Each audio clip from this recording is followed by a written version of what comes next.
که موږ په قیامت او آخرت کې ژور فکر وکړو د الله جل جلاله هغه لوړ عظمت او لوی قدرت را معلومیږي. الله جل جلاله د سورة الحج په 6 او 9 نمبر آیاتو کې فرمایي: ذلك بأن الله هو الحق وأنه يحيي الموتى وأنه على كل شيء قدير وأن الساعة آتية لا ريب فيها وأن الله يبعث من في القبور.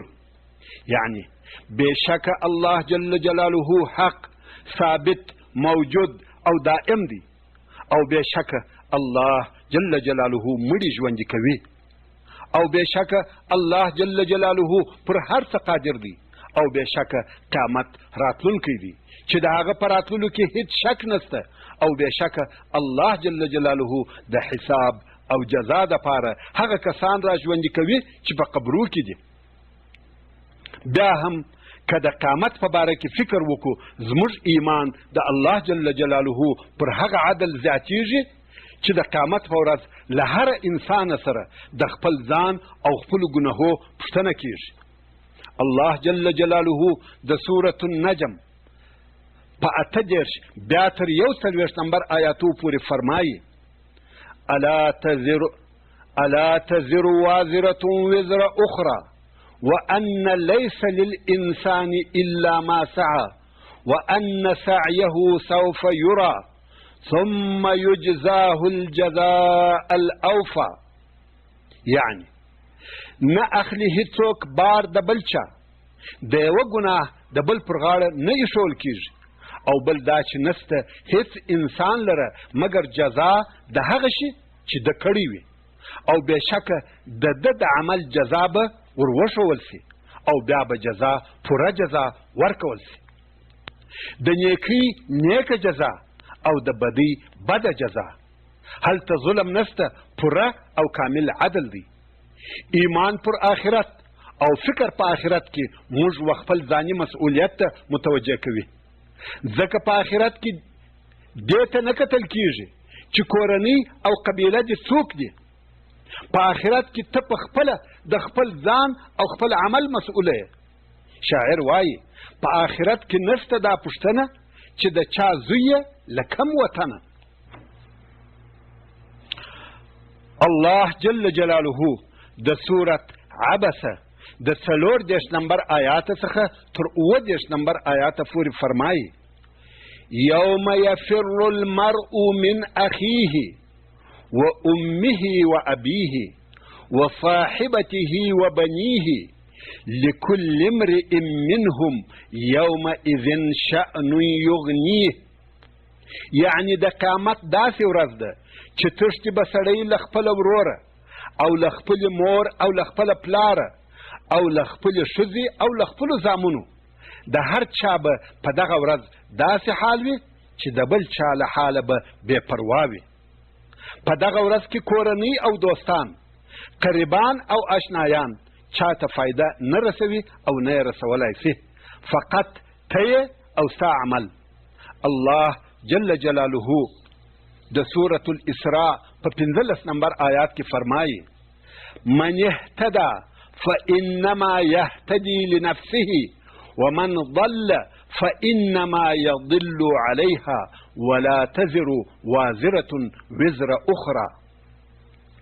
یعنی هر څوک چې پر سمه لار رهي وي، بېشکه دی د خپل ځان د ګټې او فایدې دپاره سمیږي، او هر څوک چې ګمراه سي، بېشکه چې د خپل ځان په ضرر ګمراه کیږي، او هیڅوک د بل چا د ګناه بار نه اخلي. ستا خپلوان او دوستان ستا ګناهونه نه در څخه اخلي، بلکې د هر یوه څخه د ده د عمل پوښتنه کیږي. د قیامت په ورځ هر یو د خپل ځان جواب وایي. الله جل جلاله موږ و دغه ځاني مسؤلیت ته متوجه کوي او فرمایي: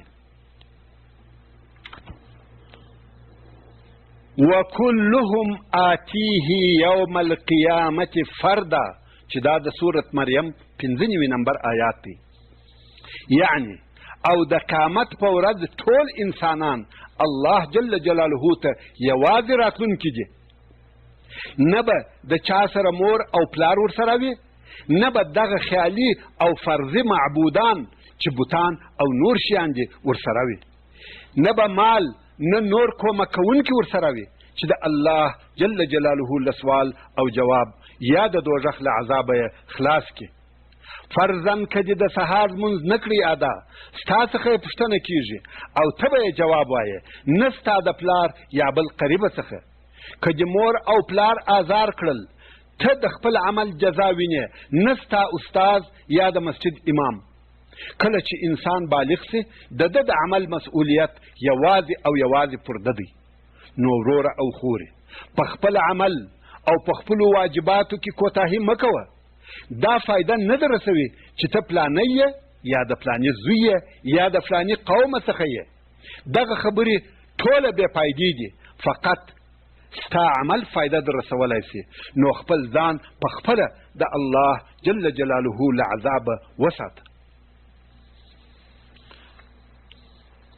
په هغه حدیث شریف کې چې امام مسلم یې د ابو هریره رضی الله تعالی عنه څخه روایتوي وایي، کله چې د الله جل جلاله دا قول نازل سو چې فرمایي وانذر عشیرتک الاقربین، چې دا د سورة الشعراء 214 نمبر آیات دی. یعنی ای محمد صلی الله علیه و آله وسلم، ستا نږدې خپلوان له الهي عذابه وبېروه. نو رسول الله صلی الله علیه و آله وسلم قریش راوغوښتل. کله چې خپل قوم او کورنۍ سره یو ځای کړل، نو یې عامو او خاصو ته وفرمیل، ای د کعب ابن لؤی اولادې، خپل ځانونه په خپله له اوره خلاص کړئ. ای د مره ابن کعب اولادې، خپل ځانونه په خپله له اوره وساتئ. یا بني عبد شمس، خپل ځانونه له اوره خلاص کړئ. یا بني عبد مناف، خپل ځانونه په خپله له اوره خلاص کړئ. یا بني هاشم، خپل ځانونه له اوره وساتئ. یا بني عبد المطلب، خپل ځانونه په خپله له اوره وساتئ. یا فاطمه بنت محمد صلی الله علیه و آله وسلم، خپل ځان په خپله له اوره خلاص کړه. زه د الله جل جلاله له طرفه ستاسې دپاره د هیڅ شي مالک نه یم، هیڅ شی زما په اختیار کې نه دی. نو که د قیامت په ورځ یو چا خپلو دوستانو یا خپل قوم او قبیلې ته فایده رسولی سوای، رسول الله صلی الله علیه و آله وسلم به خپل اهل یا خپل قوم ته فایده رسولی وای. خو په خپل رسول الله صلی الله علیه و آله وسلم فرمایي فإني لا أملك لكم من الله شیئا، زه د الله جل جلاله له طرفه ستاسې دپاره د هیڅ شي مالک نه یم. خو د ګناهکارانو دپاره شفاعت کول بیا بله خبره ده. ورونو، په تیر بحث کې دا معلومه سوه چې د آخرت د ورځې بیان یوازې دینی معلومات نه دي، بلکې د آخرت د ورځې بیان هغه عقیدوي او اساسي بیان دی چې خلق د ښو عملو وکولو او د شر د کارو و پرېښولو ته رابولي. روح او د هغه حقیقت، زموږ د دغه اوسني ژوند حقیقت څه شي دی؟ مرګ او د هغه حقیقت څه شي دی؟ آیا تر دغه ژوند او مرګ وروسته بل شی شته؟ د دغه بحث شروع به په یوه لویې او مهمې پوښتنې سره وکړو چې هغه پوښتنه د روح په باره کې ده. روح څه شي دی؟ یهودو لعنت الله علیهم غوښتل چې رسول الله صلی الله علیه و آله وسلم امتحان کړي، نو یې د قریشو په واسطه 3 پوښتنې ورته راولېږلې، چې اوله پوښتنه یې د هغو موحدینو ځوانانو په باره کې وه کوم چې د سحیق یا دقیانوس پاچا په زمانه کې ژوند کاوه او اصحاب الکهف ورته ویل کیږي، چې د هغو قصه څنګه وه. الله جل جلاله په سورة الکهف کې د هغو ځوانانو قصه نازله کړه.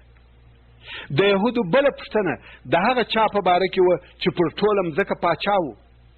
د دغې پوښتنې په جواب کې د ذوالقرنین قصه نازله سوه. مګر د یهودو 3مه پوښتنه دا وه چې روح څه شي دی؟ د اولې او 2مې پوښتنې جواب په خپله یهودو ته د دوی د کتابو څخه معلوم و، مګر د درېیمې پوښتنې په باره کې چې جواب یې په دقیق ډول سره هیڅ چاته نه دی معلوم او د روح په حقیقت بې له الله جل جلاله بل هیڅوک نه پوهیږي، نو د یهودو دا خیال او ګمان و چې رسول الله صلی الله علیه و آله وسلم به د دغې پوښتنې جواب هم ورکړي او دوی ته به د تهمت ویلو لار خلاصه شي، ځکه چې د روح په باره کې بې له الله جل جلاله بل هیڅ چاته دقیق او پوره معلومات نشته. نو د دغو درو پوښتنو په جواب کې د اصحاب الکهف قصه او د ذوالقرنین قصه په سورة الکهف کې په تفصیل سره بیان شوه او د روح په باره کې الله جل جلاله د سورة الاسراء په 15 نمبر آیات کې فرمایي وَيَسْأَلُونَكَ عَنِ الرُّوحِ قُلِ الرُّوحُ مِنْ أَمْرِ رَبِّي وَمَا أُوتِيتُم مِّنَ الْعِلْمِ إِلَّا قَلِيلًا. یعنی او دوی ستا څخه د روح په باره کې پوښتنه کوي، اے محمد صلی الله علیه و آله وسلم دوی ته ووایه چې روح زما د رب عز وجل کارو څخه دی او نه دی درکول سوی تاسې ته د علم او پوهې څخه مګر لږ. د روح حالت او کیفیت عجیب او غریب حالت دی، بې له الله جل جلاله نه بل څوک په خبر دی او نه په پوهیږي. علماء کرامو د روح په باره کې مختلفې خبرې کړي دي. ځینې علما د دغه آیات په ترجمه کې د روح تفسیر او ترجمه لکه څرنګه چې په ځینو نورو آیاتو کې معروفه او مشهوره ده په جبریل علیه السلام سره کړې ده، یعنی د روح څخه جبریل علیه السلام مقصد دی او د دغه ترجمې دپاره د دوی دلیل هغه نور آیاتونه دي کوم چې هلته جبریل علیه السلام روح بلل سوی دی، لکه د الله جل جلاله هغه قولونه چې فرمایي یوم یقوم الروح والملائکة صفا، چې دا د سورة النبأ 38 نمبر آیات دی، او د سورة المعارج په 3 نمبر آیات کې فرمایي تعرج الملائکة والروح الیه، او د سورة القدر په 3 نمبر آیات کې فرمایي تنزل الملائکة والروح فیها، او د سورة مریم په 11 نمبر آیات کې فرمایي فارسلنا الیها روحنا فتمثل لها بشرا سویا. په دغو ټولو آیاتو کې د روح مقصد او ترجمه جبریل علیه السلام دی، نو دوی په دغه آیات شریف کې هم د روح ترجمه په جبریل علیه السلام سره کوي چې دا د ځینو علماو قول دی، مګر نور د اهل السنه والجماعه علما وایي چې دلته او په دغه ځای کې د روح څخه مقصد هغه د انسان روح دی، هغه چې انسان په ژوندی دی. ابن القیم رحمه الله په خپل هغه کتاب کې چې د روح په نامه سره یادیږي د روح په ترجمه او تعریف کې وایي هغه عجیب شی چې موږ یې روح بولو یو جسم دی چې په خپل حقیقت کې له دغه بدنه چې موږ یې وینو مخالف دی. روح یو نورانی سپک ژوندی او حرکت کوونکی جسم دی چې د اعضاو په ذات او په دننه کې تګ کوي او ګرځي. دننه په اعضاو کې د روح ګرځېدل داسې دي لکه د ګلاب په ګل کې د اوبو ګرځېدل، یا د زیتون په دانه کې د غوړو جریان او وجود، یا په سکروټه کې د اور وجود. تر کومه وخته چې انساني اعضا یا اندامونه د دغه قابلیت ولري چې کم آثار چې د دغه لطف جسم یا روح څخه ورته راځي قبول کړي، نو دغه روح له دغو محسوسه اعضاو سره تړلی او یو ځای وي. اوس نو هغه آثار چې له روح څخه جسم ته راځي څه شي دي؟ هغه آثار لیدل، اوریدل، حرکت او اراده دي.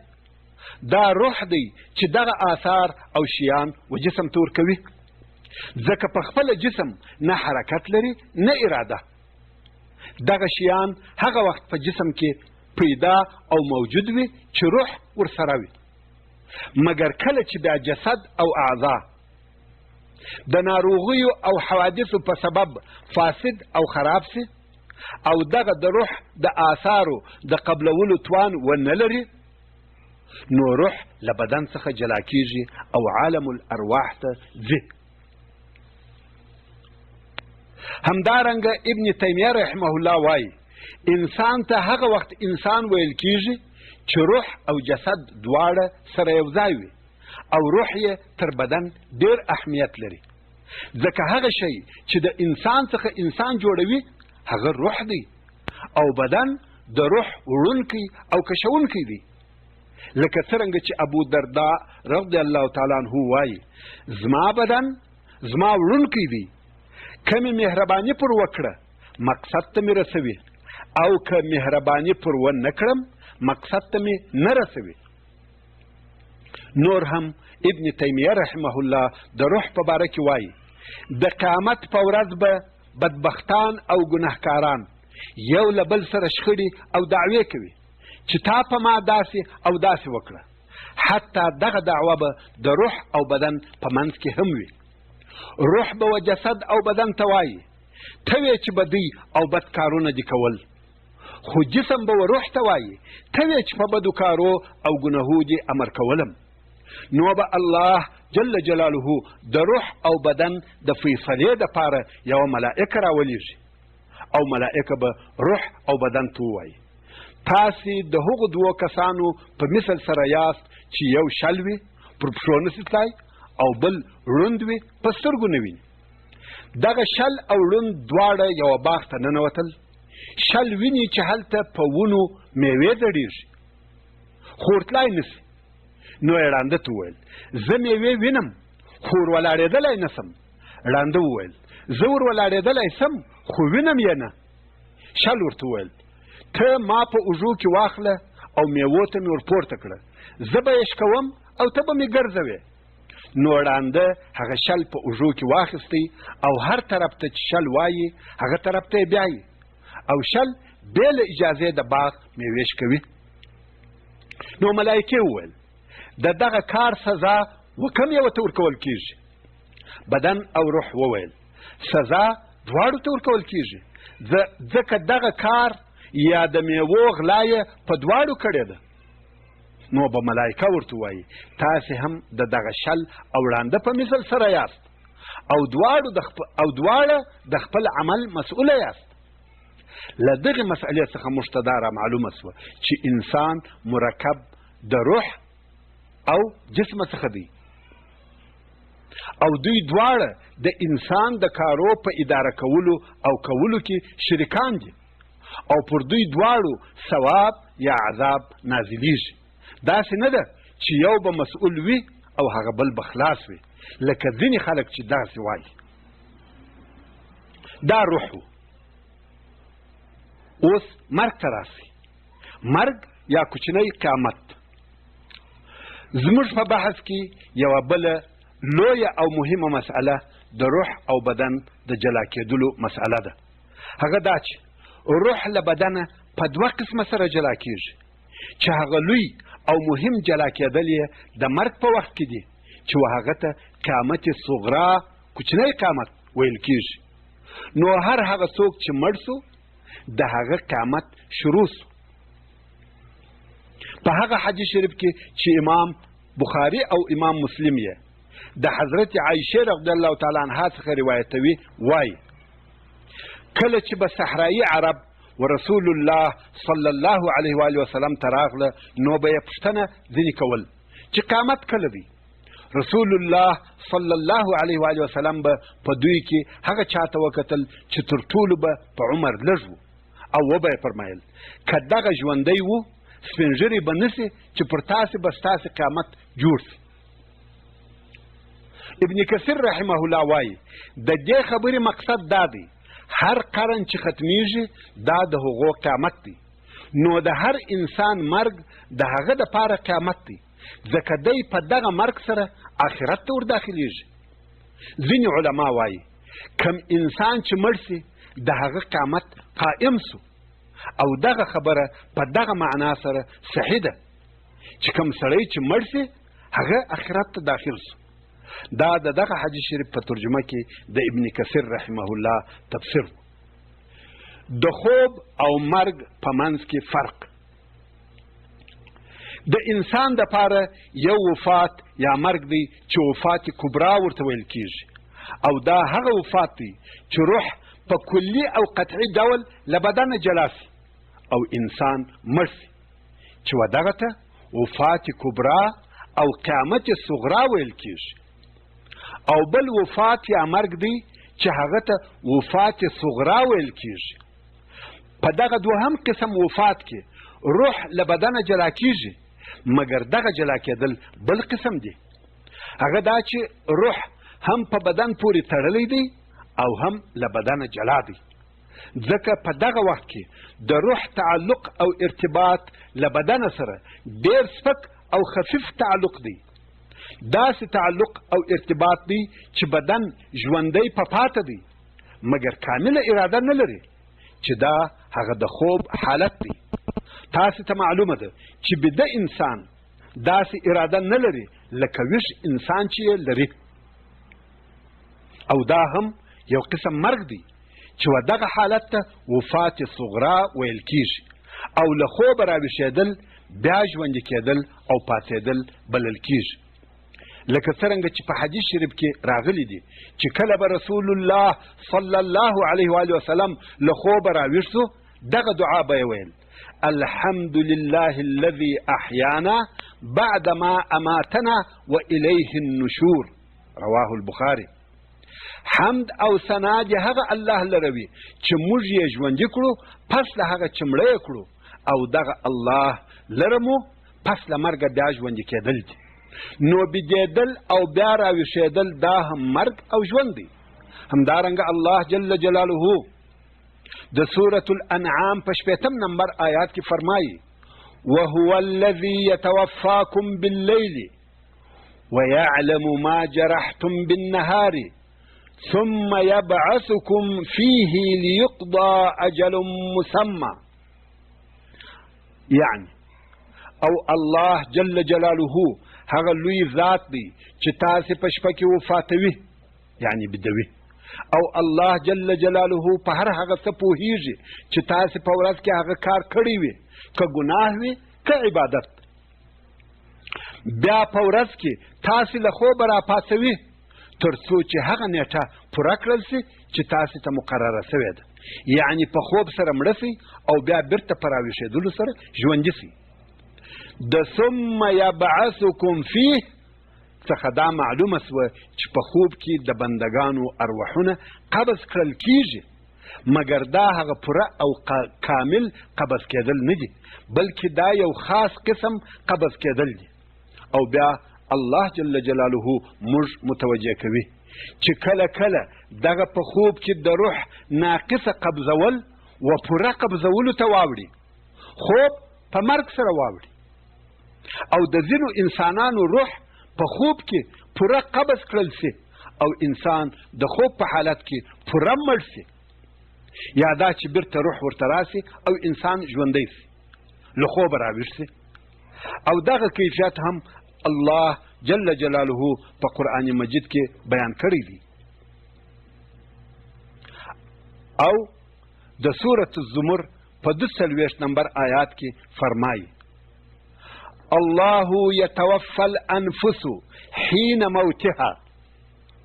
يعني الله جل جلاله قبضوي نفسونه د دوی د مرګ په وخت کې چې دا هغه پوره مرګ او وفات کبرا دی.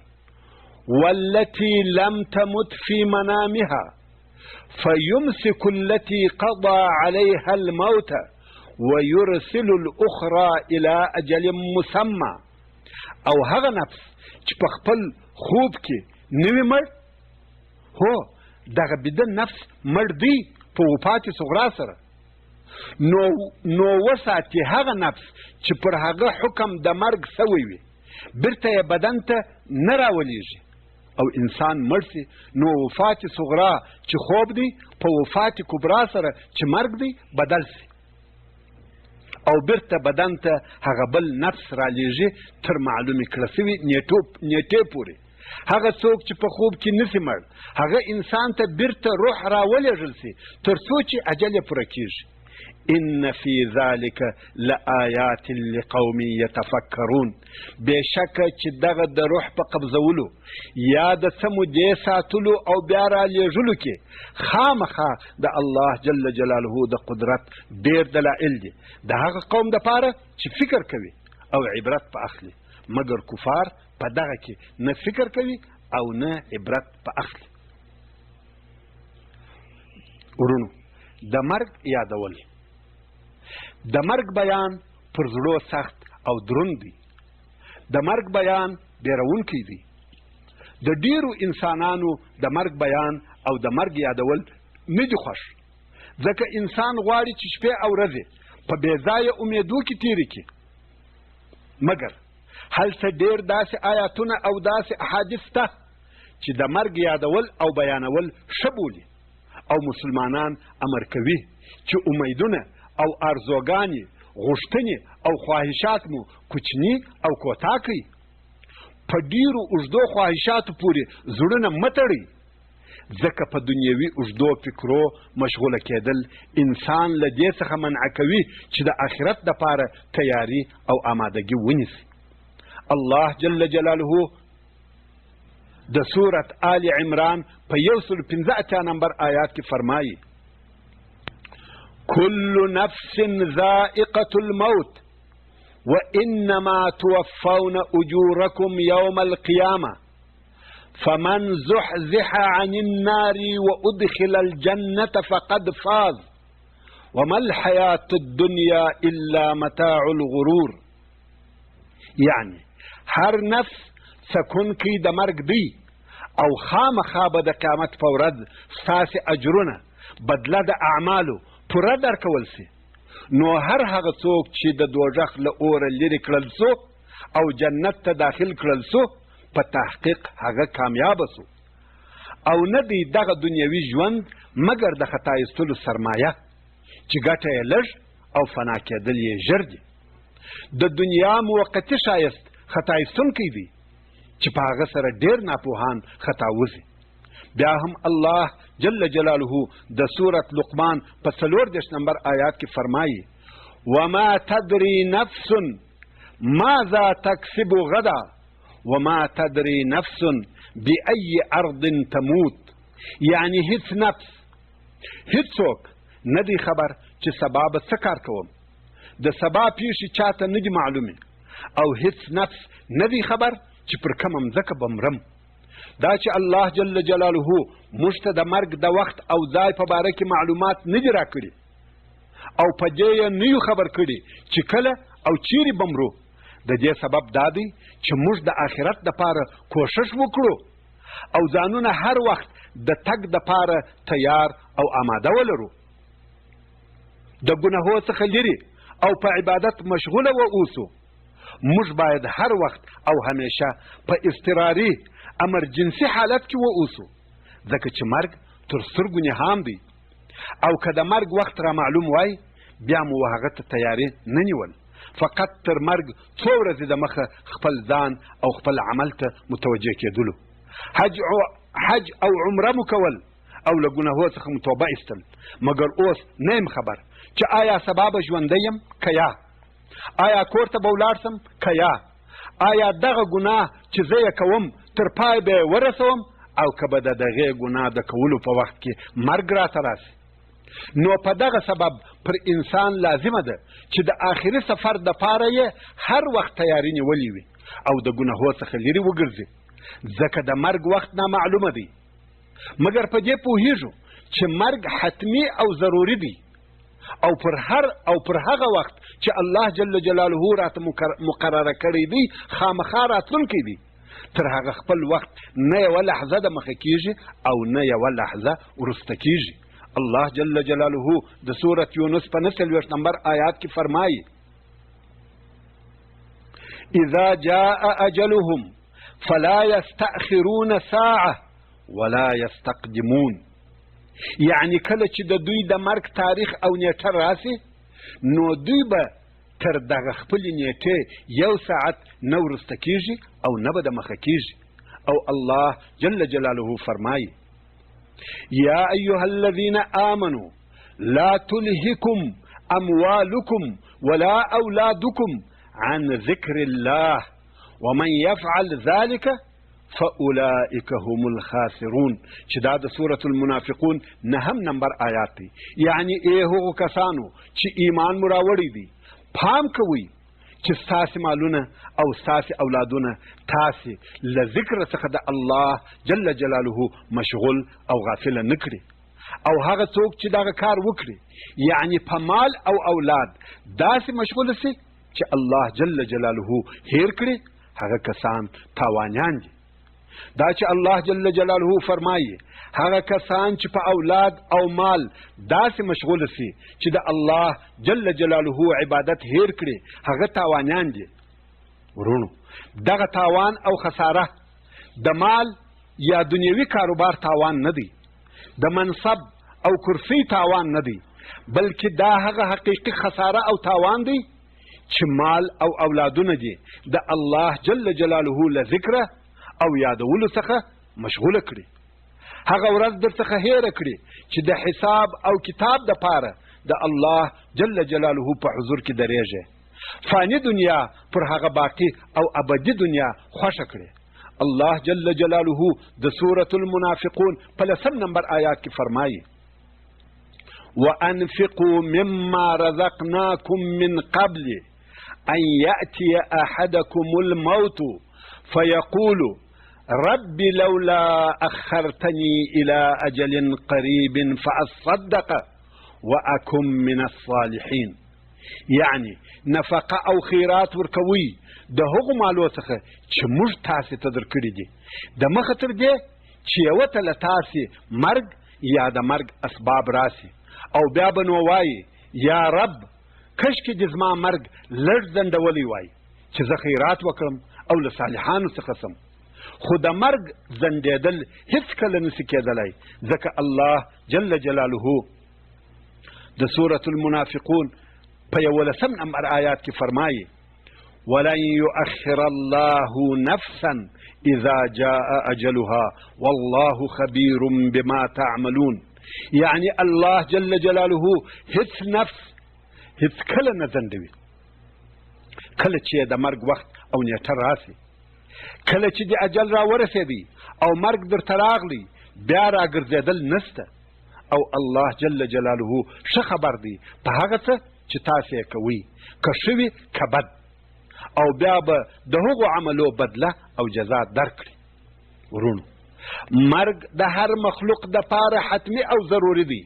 هر انسان او هر مخلوق خامخا مري بيل الله سبحانه وتعالى چې حي لا يموت بي. الله جل جلاله د سورة القصص په 88 نمبر آیات کې فرمایي: كل شيء هالك إلا وجهه له الحكم وإليه ترجعون. يعني بيل الله جل جلاله بل هر شيء هلاكيجي د جل جلاله لره حکم دی او رجوم هم ده سبحانه وتعالى لره ده. حاکم هم دی رب عز وجل دی او ورتګ مو هم ده جل جلاله لره دی. بیا هم رب عز وجل د سورة الرحمن په 26 او 29 نمبر آیاتو کې فرمایي: كل من عليها فان ويبقى وجه ربك ذو الجلال والإكرام. یعنی هر هغه څوک چې پر دغه مځکه دي ټول فاني کېدونکي دي، او باقي به پاته سي ذات د رب ستا چې خاوند د لویي عزت او عظمت دی. او بیا رب عز وجل د سورة الزمر په 10 نمبر آیات کې فرمایي: انك میت وانهم میتون. یعنی بېشکه ته هم مړ کېدونکی او بېشکه دوی هم مړه کېږي. د الله جل جلاله په حضور په ټولو مخلوقاتو کې تر محمد صلی الله علیه و وسلم مکرم او معزز نسته. او هغه صلی الله علیه و وسلم ته هم وویل سوه: انک میتون. د الله جل جلاله له طرفه د موت او مرګ حکم پر وسو. نو څوک دی چې له مرګه دې خلاص شي؟ که انسان هر څونه کوشش وکړي چې ځان بې خبره واچوي او د مرګ په باره کې فکر کول وځنډوي، خدا دې ور په یاد کړي چې دی پر الله جل جلاله تر سید الاولین والآخرین محمد علیه افضل الصلاة والتسلیم مکرم او مشرف نه دی. الله جل جلاله د سورة الانبیاء په 34 نمبر آیات کې فرمایي وما جعلنا لبشر من قبلك الخلد افئن مت فهم الخالدون. یعنی اے محمد صلی الله علیه و آله وسلم تر تا د مخه موږ هیڅ یو انسان لره همیشنی ژوند نه دی ورکړی، نو که ته مړ سې آیا دوی همیشه ژوندي پاتې کېدونکي دي؟ ورونو موږ او تاسې همیشه ژوندي نه پاتې کېږو، یوه ورځ مرګ راتلونکی دی، خو بدبختانه بیا هم له دغه پیښېدونکي حقیقت او واقعیت څخه ځانونه بېخبره اچوو. که څه هم هر چاته دا معلومه او ښکاره ده چې مرم او خامخا مرم. په مرګ کې مې هیڅ شک او شبهه نسته. انسانان مري او پیرانان مري. الله جل جلاله د هر انسان د مرګ دپاره وخت او ځای مقرره کړی دی. انسان که هر څونه کوشش هم وکړي چې دغه حقیقت ته تغییر ورکړي په وسه یې نه ده پوره. مرګ او د هغه وخت لیکل سوی دی او داسې حتمی او قطعی کار دی چې هیڅوک تغییر نسی ورکولی. الله جل جلاله د سورة النساء په 88 نمبر آیات کې فرمایي اینما تکونوا یدرککم الموت ولو کنتم فی بروج مشیده. یعنی هر چیرې چې تاسې اوسېږئ او هر چیرې چې یاست هلته به مرګ تاسې پیدا کی او در وبرسیږي. که څه هم تاسې په ډیرو لوړو محکمه او مضبوطو قلاو او برجو کې واوسیږي بیا هم مرګ درسیږي. نو انسان که په خپل ژوند کې هر څونه احتیاط او ډیر کوشش وکړي چې له مرګه وتښتي یا ځان خلاص کړي بیا هم خامخا مري. الله جل جلاله د سورة الجمعه په 8 نمبر آیات کې فرمایي قل ان الموت الذي تفرون منه فانه ملاقيكم. یعنی اے محمد صلی الله علیه و آله وسلم دوی ته ووایه بېشکه هغه مرګ چې تاسې ځینې تښتئ او نه یې غواړئ خامخا هغه مرګ تاسې ته در رسېدونکی دی. الله جل جلاله د سورة الواقعه په 80 نمبر آیات کې فرمایي نحن قدرنا بینکم الموت وما نحن بمسبوقین. یعنی موږ ستاسې په منځ کې مرګ مقدر کړی دی او موږ عاجزه نه یو چې څوک تیری یا تجاوز را باندې وکړي. د مرګ په باره کې نور هم ډیر زیات آیاتونه شته چې د هغو په بیانولو او رانقلولو سره زموږ بحث ډیر اوږدیږي. امام مسلم رحمه الله د یوې مسلمانې او صالحې ښځې نیکی او مبارکی ښځې چې ام حبیبه بنت ابي سفیان ام المؤمنین او د رسول الله صلی الله علیه و آله وسلم زوجه ده په قصه کې یو حدیث شریف روایتوي او وایي یو ورځ رسول الله صلی الله علیه و آله وسلم واوریدل چې ام المؤمنین ام حبیبه رضی الله تعالی عنها په خپل دعا کې وویل الهي زما خاوند رسول الله صلی الله علیه و آله وسلم ته اوږد ژوند ورکړي، زما پلار ابي سفیان او زما ورور معاویه ته اوږد ژوند ورکړي. رسول الله صلی الله علیه و آله وسلم ورته وفرمایل تا د الله جل جلاله څخه د لیکل سوو اجلو او د شمیرل سوو ورځو او د ویشل سوو رزقو په باره کې غوښتنه وکړه. الله جل جلاله هیڅ شی تر خپل وخت نه د مخه کوي او نه شی تر خپل وخت وروسته کوي. که تا د الله جل جلاله څخه دا غوښتنه کړې وای چې د اور له عذابه دې وساتي او د قبر له عذابه دې وساتي دا به ستا دپاره خیر او ښه وای. له دغه حدیث شریف څخه دا معلومه سوه که انسان د عمر د اوږدېدلو دپاره هر څونه دعاوې هم وکړي د ده په عمر کې تغییر یا زیاتوب نه راځي، ځکه دغه کار په حساب سره دی او په کتاب کې لیکل سوی دی. همدارنګه په هغه حدیث شریف کې چې امام بخاري د عبدالله ابن عمر رضی الله تعالی عنهما څخه روایتوي رسول الله صلی الله علیه و آله وسلم فرمایي غیبي شیان پنځه دي، پنځه غیبي شیان دي چې علم یې بې له الله جل جلاله د بل چا سره نشته. او بیا رسول الله صلی الله علیه و آله وسلم دغه ذکر سوی آیات شریف چې د سورت لقمان 34 نمبر آیات تلاوت کړي.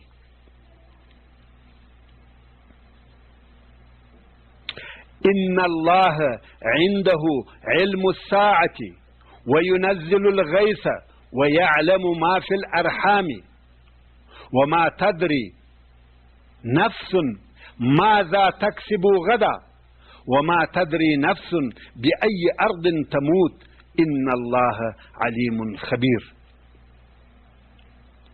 چې په دغه آیات شریف کې هغه 15 غیبي شیان ذکر شوي دي چې علم یې بېله الله جل جلاله بل د هیچا سره نشته. هغه 15 شیان داسې دي: اول، د قیامت د ورځې د قائمېدلو علم او خبر چې کله قیامت کېږي یوازې د الله جل جلاله سره دغه علم دی. د قیامت د پیښېدلو ورځ بېله الله جل جلاله بل هیچ چاته نه ده معلومه. دوهم، الله جل جلاله باران اوروي او د باران د اورېدلو وخت، د باران اندازه، د باران د اورېدلو اسباب او د باران د اورېدلو ځای یوازې الله جل جلاله ته معلوم دي. دریم، الله جل جلاله ته هغه څه معلوم دي چې د مندو د حامله ښځو په رحمو یا په نسو کې دي. سبحان الله. مور کوچنی په نس کې ګرځوي، خو یوازې مور نه بلکې هیڅ چاته دا نه وي معلومه چې هلک دی که انجلۍ، عمر یې ډېر دی که لږ، نیکبخته دی که بدبخته، رزق به یې پراخه وي که تنګ. څلورم، هیڅ چاته دا نه ده معلومه چې سبا به څه کوم. دا چې شیطان ځینې انسانان په دې سره خطا باسي چې نن مزې او چړچې کوه، د ګناهو څخه چې د زړه غواړي هغه کوه، بیا به حج وکې، توبه به وباسې او ښه سړی به سې. د هغه د جواب دپاره فقط دغه خبره کافي ده چې هیڅ انسان ته دا نه ده معلومه چې سبا به څه کوم، ځکه د څه کولو دپاره ژوند پکار دی او دا نه ده معلومه چې دی به سبا ژوندی وي که یا. نو کله چې چاته دا نه وي معلومه چې سبا به ژوندی یم که یا، نو بیا په کم امید او کم اعتماد د نن ورځې د بدیو او ګناهو جبیره سبا کولی شي. او دا چاته معلومه ده چې سبا به د توبې ایستلو دپاره وخت ولرم که یا. پنځم، دا هم هیڅ چاته نه ده معلومه چې پر کومه مځکه او چیرې به مرم. رسول الله صلی الله علیه و آله وسلم په هغه حدیث شریف کې چې امام ترمذي او امام احمد یې روایتوي فرمایي: بېشکه کله چې الله جل جلاله د یوه بنده د روح د قبضولو اراده په یوه مځکه کې وفرمایي چې په پلاني مځکه کې دې مړ سي، نو دغه بنده لره په هغه مځکه کې یو ضرورت پیدا کړي، کله چې هلته ولاړ سي روح یې قبض کړي. د روح قبض کېدل، کله چې د انسان د اجل وخت راسي روح یې قبض کېږي. د روح قبض کېدل یا اخیستل په زکندن سره شروع کېږي. انسان که هر څوک هم وي په دغه وخت کې هیڅ چم او حیله بلکې د ځان د خلاصېدلو دپاره هیڅ کار نسي کولی. هر انسان د قهار سبحانه وتعالی له طرفه جبرا او قهرا په مرګ سره محکوم دی.